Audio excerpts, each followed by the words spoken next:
So yeah, there's a range of different opportunities for people who are over 55. As Ron was saying, he's living in an over 55 community in Sonoma. Sonoma has some great, residential areas. Chanterelle, a couple up in Santa Rosa. There's an area called Oakmont. Of course, out in Walnut Creek, there's great retirement communities there. So the first level would be an over 55 community where somebody has equity, where somebody owns their own unit. Then the next step up from that would be an over 55 community where people are renting. In Marin County, so that would be someplace like Deer Park, which is here in Novato. And people are over the age of 55. There are services that are provided. They're renting an apartment. Meals are available. Activities are available. Transportation may or may not be available, depending on which over 55 community there is. The next level up from that would be an assisted living community. Assisted living community might also have an independent wing, might also have a memory care wing. But now you're talking about folks who are looking to get some kind of support. Might be support with managing medications, might be help getting showers. But the differentiator is you are automatically, if you're in the state of California, then going to have meals provided and other features. That's part of the licensing requirement in assisted living. Assisted living is also called RCFE, Residential Care Facilities for the Elderly in California. Again, the assisted living community may then also take that extra step and decide that they want to offer memory care. Memory care is a specific set of requirements within the assisted living umbrella. If you want to advertise that you have memory care, then you need to abide by the specific requirements that the RCFE requirements are offering. You can also offer memory care kind of on the QT. You can kind of, again, making sure that your residents are safe, but if you choose not to advertise it, then you don't have to meet certain programming and staffing ratios. And then there are CCRCs.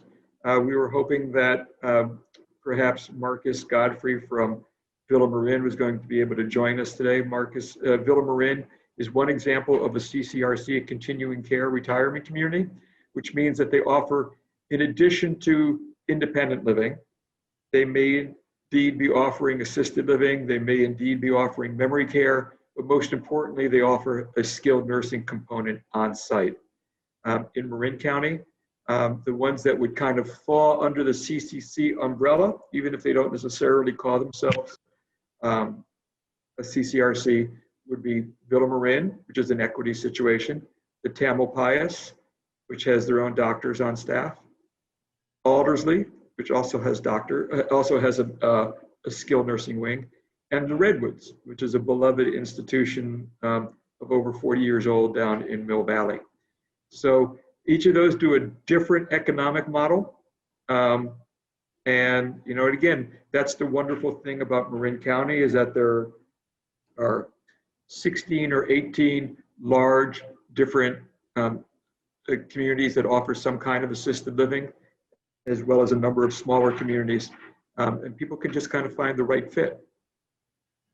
Okay, David, what should families be looking for? What makes a good match? I think that there's a number of different things. I think the most important thing is the integrity of the community and integrity of the staff and longevity of staff. I think those are the important things. I mean, I think that, some communities are prettier than other communities. Some people offer parking, some apartments have their stoves within it. I think that really what you want is, what's the vibe? What is this a spot where my parent, or if you're looking for yourself, where I'm going to thrive? And that's individual. And again, Marin County is fortunate that we have a range of different opportunities for people. But I think there are fortunately some ways that we can check, and we'll get to that a little bit later during our chat today about how you can check to see how a community, if it's worth if it's worth your time and worth your investment. But I think really it's a personal vibe. Of course, for some communities like Elegance, who are about to open, we're not open yet, or Elegance at Dublin or Oakmont of Novato, or in a couple of years, there's going to be Aegis of San Rafael. If you're not built yet, then you again have to look at the reputation of the company and the reputation of the staff. And again, it's exciting for some people to want to be in on the ground floor. As exciting as that might be for someone like me as a part of the staff, or Jose, who's the executive director, really the exciting part is that the new residents also help to shape the culture from the beginning also. And that's kind of what the magic of any community is. Whether it's Elegance or whether it's a Villa Marin, it's like, what is the, if you were to walk in there, is it a welcoming situation? How do I connect, or how does my parent connect into that community? And so when it's a new community, some of the excitement is that I get to be part of this from day one. Okay, now what about licensed versus unlicensed communities? What can you tell us about that? So if you are a licensed community, it means that you've agreed to a certain amount of interaction with the state. Now, if you're a licensed assisted living community, then that means that you're an RCFE. And that means that you have about 130 pages worth of rules and regulations that you agree to. And you also agree to that anybody from the state or the local ombudsman, who is an advocate for from day one for the family and for the resident, can come in any time of day or night and see what's going on. The Ombudsman program is fantastic. When LBJ ushered in Medicare back in 1965, part of the requirements was that also each county had to set up an area agency on aging to advocate for older adults, and therefore the Ombudsman program came into existence. So the Ombudsman program is your tax dollars at work. And a lot of people who don't like California or are looking to leave California, one of the things that they object to is our tax system and our taxes. But at least in terms of protections for older adults, California is a wonderful, blessed place to be. Interestingly enough, some of the places that retirees like to go to, like Florida and Arizona, because they have a low taxation, are the worst places for older adults, because there's not that infrastructure built in to protect older adults. So places like California, Minnesota, Massachusetts, Connecticut, New York, places of high taxes also get the greatest benefits for older adults. And that may not mean anything to you until it's either you or your parent that are in that situation. My parents were in Connecticut, and I was very fortunate that again, the protections were in place. So a license program means that either you're licensed through the RCFE program, or in the case of the Redwoods or Villa Marin, they're licensed through a CCRC program. Skilled nursing facilities are licensed also. Deer Park is not licensed. That does not make them bad at all. It just means that since they are being very upfront that they're not offering assisted living, then they're going to fall within a different set of parameters. How many licensed communities are there in Marin? In Marin County, in terms of RCFEs, there are 51. There are probably about 18 that have at least 25 people or more living there. And then there's going to be an additional 33 that are smaller, anywhere from 4 to 18 people. So that's a total of 51, which is actually quite a bit for our county. And it does keep licensing on their toes to run around and check in to make sure. Now, again, during non-COVID times, we get licensed, we get visited by licensing at least once a year. It wasn't always that way. And during the recession, and the economic cutbacks that California was doing, I'd have to say that licensing really fell down on the job and was only committed to visiting people, visiting communities every 5 years. And if you are an upfront, honest community, well, you're still going to want to do the right thing. But unfortunately, during those 5 years during the time that the state had cut back on their visiting, there was a period of negligence, and the state was negligent, and certain communities were negligent, and kind of gave some of the industry a bad rap because they weren't doing the job right. Thankfully, those communities no longer exist, but there was damage done, and there was certainly damage done to residents and to their families because, so as an industry, we went and met with licensing, we met with the state legislature, and we demanded more inspections.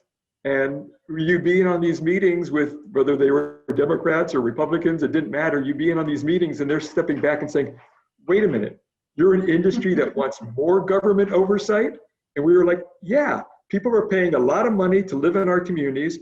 And, and we demanded that, even though it was still the recession, that they start visiting us every other year, just to make sure we're doing the right thing. And we were so successful that now, as we had our budget surplus, which of course is being drained during COVID, they then stepped it up to doing every year. Good. Well, along these lines, COVID-19 has been a significant game changer for everyone. And this is the big concern that families and seniors have now. So what kind of challenges, what about the successes that you're seeing for senior living communities? Well, it's kind of is depending on where you are in California, what county you're in, those changes are in place. And as assisted living communities, we were used to dealing with norovirus. Norovirus was, up until the fire seasons came along, norovirus was the big plague that hit assisted living communities. And norovirus is, you hear about it from conventions and you hear about it from cruise lines. Norovirus is a fast-moving virus that comes in and affects people's ability to be social with each other, and it can knock you for a loop. And communities knew how to respond to that. They shut down their dining rooms and were delivering meals to people, and typically that would go away in 1 to 2 weeks. The norovirus typically came in to communities around Christmas time because, in my personal opinion, all these wonderful Girl Scout troops and Boy Scout troops and fourth graders that would love to come in and sing Rudolph the Red-Nosed Reindeer were also little germ carriers. And of course, of course, kids don't feel didn't feel the norovirus as much as older adults, and germs would spread. And so we had the norovirus. Then came the fire season, and all of us had to figure out how to deal with near evacuations or PG&E shutting down power, how to deal with that. So again, that would be a question that I would ask as I'm looking around at different communities is, what's your preparation for a PG&E shutdown or for an evacuation? Do you have a generator? Those are important questions to ask. Now COVID's come along, and it's kind of like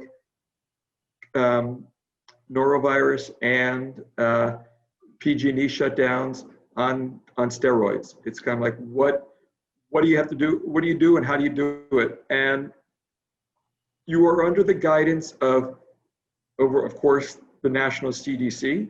You're under the guidance of state licensing, and you're also under the guidance of your own county's health administrators, trying to figure out what's best to stem whatever issues there are. So each county reacts in a different way. And right now in Marin County, there is a lot of testing going on. There was a large spread of COVID as people were trying to get a grip on things. Thankfully they have. And unfortunately what that's meant for a lot of residents is that the benefit of assisted living historically has been, A, families know that their family members are being taken care of, and B, the older adult is in a situation where they thrive because of the social interactions. Unfortunately, in the existing assisted living communities, that social interaction has been minimized or in some cases taken away to limit the spread. An advantage that the newer communities, us and Oakmont, and again, Aegis when it's built, Elegance of Dublin, has, is that you can kind of, that going in, so you can set up additional outdoor areas. You can set up additional social areas. You can add game rooms. You can add areas where people can get together in their small pods and interact with people. So the county requires testing of both staff and residents, and depending on the size of the community and how many outbreaks they have, that is either done anywhere from weekly to bi-weekly to monthly, depending on what's going on. And whether the dining room can be open again. Those are again affected by whether your county is allowing dining experiences, and if so, how the safest way to do that in your community. So speaking about that safety, how can families be assured that their loved one will be safe through this? All right, so I'm going to show you something magical here right now, and I'm going to share my screen, and ta-da, can everybody see that? Yes. Okay, great. So that's not what I want to show you, but I'm glad you can see it. So this is a website. So again, your tax dollars at work. The state has done a wonderful job of the last couple of years becoming more transparent. And so I will, if somebody wants to copy and paste this into the chat, this is the CCLD, so Community Care Licensing Division of DSS, the Department of Social Services, .ca, that's California, .gov, and that is care facility search. So this is, the county has really posted the inspection records from the last couple of years and violations. And I'm going to take you through that just so you can kind of see some of the great information is here. So this woman, Pam, is our Community Care Licensing Division boss, and she has done a tremendous job of helping assisted living communities through this crisis. Now, under CCLD is everything you can think of in terms of protection. Foster families, child care licensing, home care organizations, adult residential and daycare. That means for people who are between the ages of 21 and 55, and then elderly assisted living. So everybody does a great job of, if they were to have their kid go into childcare, they're just not going to go, okay, yeah, I've heard about a childcare, I'm going to send my kid to that childcare. They're going to research the heck out of that childcare. Well, the tool is there for people to research elderly assisted living. So that's how it would open, and you would click on that, and then you say assisted living, and you can kind of say, okay, I want to see everybody in Marin County. And so you would click on Marin County, and you would hit search, and then you would come up with these 51 assisted living places and find out what they're about. Now, I'm not going to open up any of them in Marin County because I don't want to embarrass anybody, and I don't want to get anybody mad at me. So I'm going to just, I'm just going to instead embarrass somebody in Alameda County, for example. And so we opened up Alameda County, and then say that, oh, I'm thinking about having my mother move into Carlton, or I've heard good things about Carlton. Well, let's find out.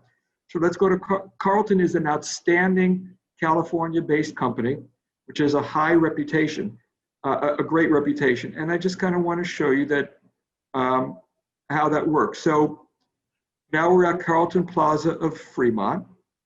Again, Carlton is outstanding. Well, let's see how they do in terms of citations. 2 type A and 7 type B. and I don't want to get too far into the grassroots of this, but I think it's important education for everybody to just kind of see this. So over the last 7 years, they've had 2 type A citations and 5 type B. I think that's, and they have see where it says here, so this is the name of the Carlton Senior Living, here's their address, their facility number. They have room for 128 residents. This is their address. And over the last 7 years, they've had 2 type A and 5 type B. I would say that's really good. Nobody's perfect. And you can have licensing walk in unexpectedly on some day where just everything that can go wrong will go wrong. And the fact that they've had, now type A's are serious. Type A means that you've done something that has put a resident in harm's way. And again, we'll kind of poke around, just to take a minute or two, just to poke around and see what it is that Carlton did. But really, if you have under 10 total between type A and type B over the last 7 years, you've done a good job. Of course, you prefer it to be 0 and 0, but it's a rare community that can claim that. But you will find that if you poke around in Marin County, you will see that there are some communities that are charging a lot of money and are not doing a good job. And how you can find out, so the other aspect of it is complaints. So there have been 5 different complaints that have been lodged against Carlton Plaza. Only 5 different investigations that have been completed. There have been a total of 10 allegations. And really, what the state does an amazing job of investigating. The ombudsman comes in, the state comes in, and of these 10, they really found only 1 was substantiated. That means that 9 times it was just kind of like a family member either not understanding a situation or wanting something that was unreasonable, or or a staff member just trying to get some revenge on being fired. And that resulted in 1 type B violation. A type B violation means that maybe the training, the paperwork wasn't completed on someone's training, or so you would go over to the inspections, and then we're going to kind of leave it at here. But let's see what happened on March 27th, 2018. Licensing walked in unannounced, as well they should, and found that they weren't going to necessarily give these people violations, but they found that some of the paperwork was incomplete. The personnel reports, designation of responsibility, disaster plans weren't complete. And so they're going to give them a second chance. However, when they came in, and then when they came in 2019, no deficiencies were cited. So when you have a visit from licensing, it can last all day, going into several days. And here, when they came in 2020, they did find some deficiencies. Expired perishables, canned foods, and dry food was observed in the kitchen, missing health screenings, and so this resulted in some type A and some type B violations. And type B means an immediate fine. So again, I don't want to monopolize all the time on this, but I just want to let you know that there is that ability to find out about how things are. Okay, and then I'm going to stop sharing and turn it back over. Okay, we've actually had a couple of questions, a little bit of a dialogue going on in our chat about independent living. Is it or is it not a trend? A trend? Well, I mean, I think that I think more people are wanting to. I think in some ways there are more people looking to free themselves up of a situation, or of where they're paying rent. I mean, where they're having an equity situation and moving to an over 55 community. I think that the flip side of that is there are less developers wanting to build a non-equity situation. An equity situation is, where you own your own home. I think that I personally am finding that there are fewer developers in Northern California looking to build a month-to-month rental situation for independent living, and would rather either go into the area of assisted living or build an over 50, like Hamilton, where we're building our Elegance at Novato. There's also a very upscale over 55 community being developed there also. So in terms of a trend, I think the current trend is either to build an equity situation of over 55, or if you're going to build over 55, it's going to be assisted living. Okay. Well, at this point, are you ready to present Elegance at Novato and show us your presentation? Absolutely. How are we doing on time? We're doing well. Okay. All right. Marie, are you going to help me on this PowerPoint? All right, take it away. No, that would be mine.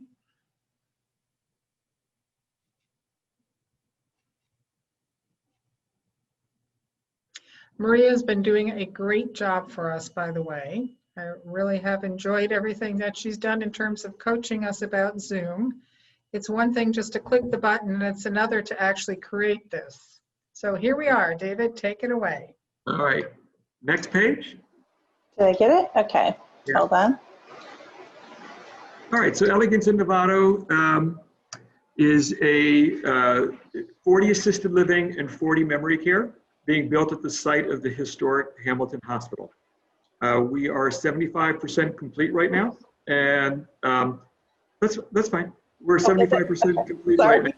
And she's got a trigger finger though, that Marie, you know? She wants to make sure she watches the debate, so she's just gonna move right along. We're 75% complete. We'll be able to start doing hard hat tours in November. We are in the historic Hamilton Hospital. We're repurposing the hospital. It was built for $108,000 back in 1930s. It's a gem. It was a Spanish style, so we're keeping the shell of it. We've gutted the inside and repurposing it. Hamilton is a fantastic neighborhood. It has 2 museums, has a number of different parks. As Hamilton Marketplace has 5 restaurants. Of course, we're here in Novato, which we all know how charming Novato is. And we're really well placed in terms of being 10 minutes from either Novato Community Hospital, from Kaiser Terralinda. And of course, we're close to San Francisco and Sonoma and Napa. Next. So yes, Novato is an amazing area. And I'm enjoying getting to know it. I worked for years in Petaluma and in San Rafael. I live out in West Marin. So I'm really getting, it's really lovely getting a chance to get to know Novato. Novato has over 3,600 acres of open space, 2 public golf courses, 27 parks, and it's home, of course, to the Buck Institute, the world's first institute devoted to study aging. And there's our Hamilton. It was the hospital was it was completed in 1935. Hamilton Army Airfield. It was a major link for the U.S. Army Air Corps. It was renamed Hamilton Air Force Base in 1947 when the Air Force emerged out of the Army. Decommissioned in 1974, and this is one of my favorite aspects of it, is that as it needed to be less of a military base, it then became the landing spot for over 180,000 Vietnamese, Cambodian, Laotian refugees / new Americans. So their first view of America was Hamilton. And from there, they went off to various other places to be resettled. But it's just so exciting for me to think about the history aspect of Hamilton, that it went from being this military site to being this site where people who came to America with new hopes and dreams were able to start that kind of like Ellis Island. It is. Isn't that amazing? It's like Ellis Island of the West. My parents came through. A new home to over 1,000 houses, 70 acres of parks, open space, school, churches, cafes, many nonprofits. There's that beautiful hangars there where so many nonprofits are based. The Marin Foundation is based out of those hangars, and soon, Elegance at Novato. Next. Yay. All right. Now, who's who here? go ahead and unmute or shout or chat, but who's that? We have Lady Bird Well, Johnson. right, well, who's the first, the balding gentleman here in the top left? Oh, Gerald Ford.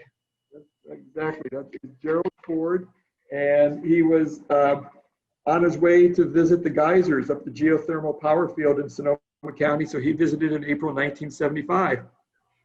Then in the middle, we know who that is, right? Sherry, you know who that is? It's Eddie Rickenbacker. So he came here in March 1942, and he was 3 months after the attack of Pearl Harbor. For former World War I flying ace. All right, who's this guy? These two men here in the white shirts visiting our people in the hospital. Abbott and Costello. Abbott and Costello, yeah. You are so right. Look at that. Okay, in the middle. Right there, who's this gentleman in the suit? That is Lieutenant Colonel Jimmy Doolittle. In 1942, he led a carrier-launched squadron of 18 B-25 Mitchell bombers over raid of Tokyo and other Japanese cities. And then coming down the steps there is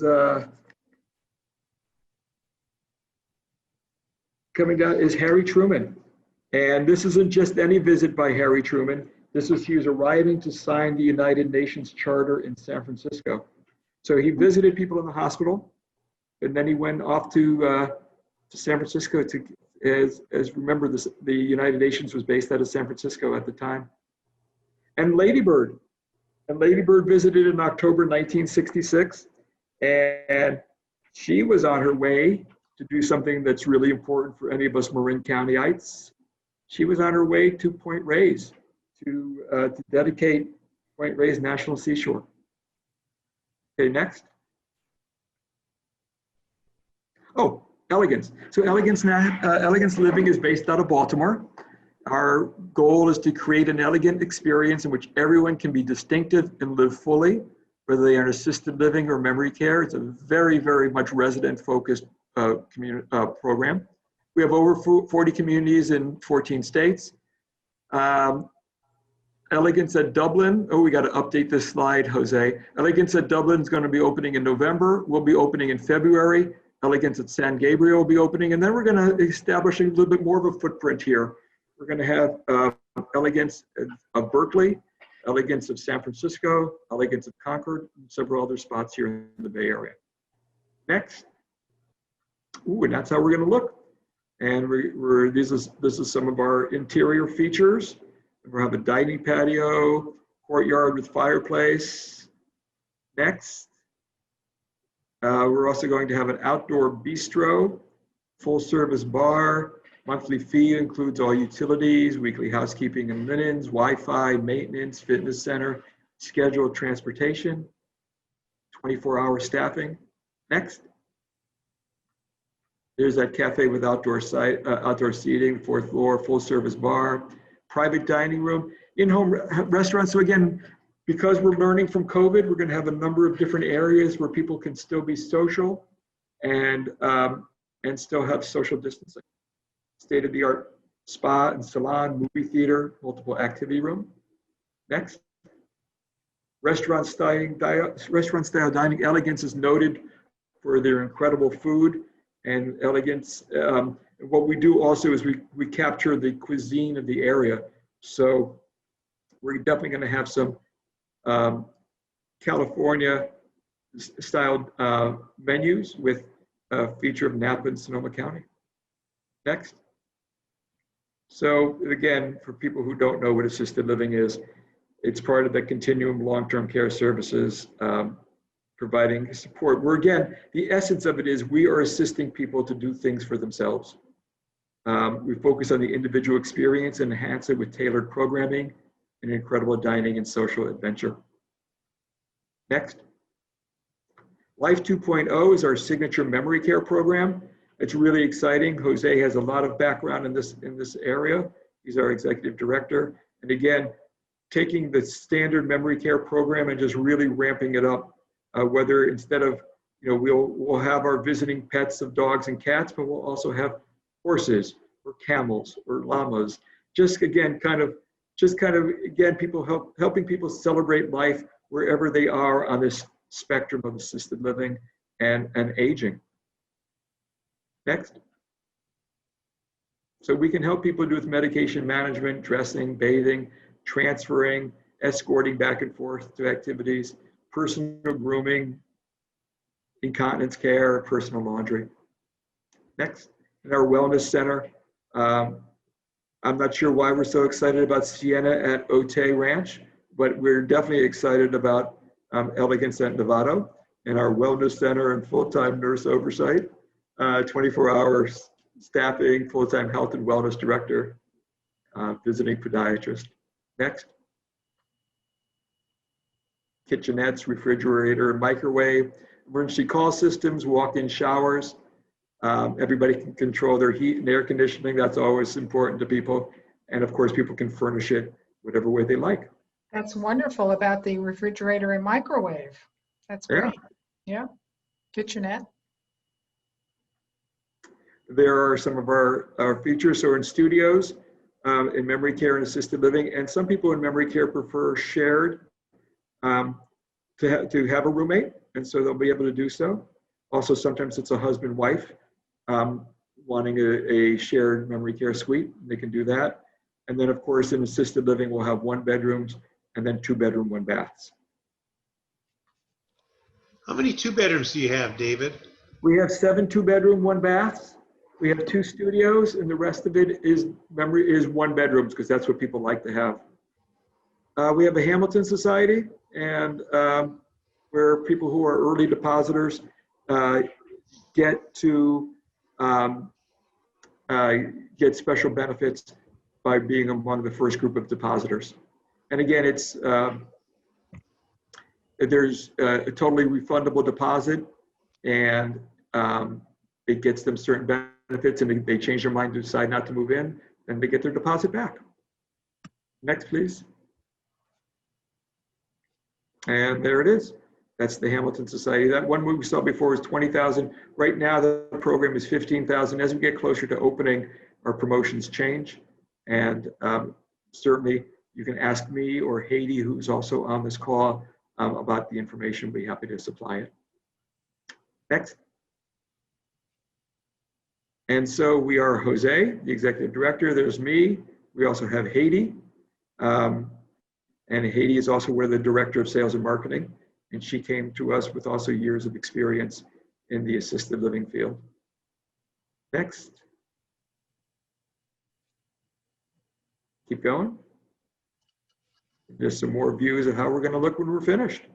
And there's some construction photos, what we started with, and that's that.